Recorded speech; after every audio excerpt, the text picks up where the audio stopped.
Hey, and welcome back to a new video. Today I want to show you how to change the fav icon in Webflow. So what's the fav icon? Basically this little icon that you see up in your browser tab here.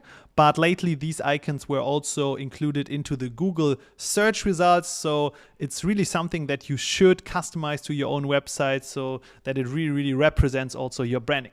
So in Webflow, it's really easy to change it. You can just go to your projects overview, then you go to the settings of the project, and then you have already the fav icon tab here.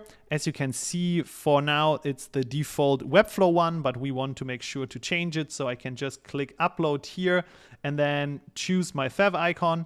It's really important if you upload it that it has the dimensions 32 times 32 pixels. So as you can see, my one here was wrong. So this one is 32 times 32 pixels. And then we have the web clip also. And the difference between the fav icon and the web clip is the fav icon is the thing that is shown up here in your browser, and the web clip would be the one, for example, if you are on your phone and you are putting a single website on your main screen of your phone. So that's the web clip icon. And now we want to publish it to see how it's looking like.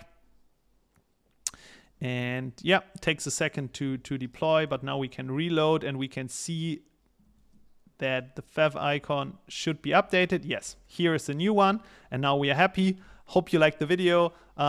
You can follow the channel for more content on Webflow, Figma, and marketing.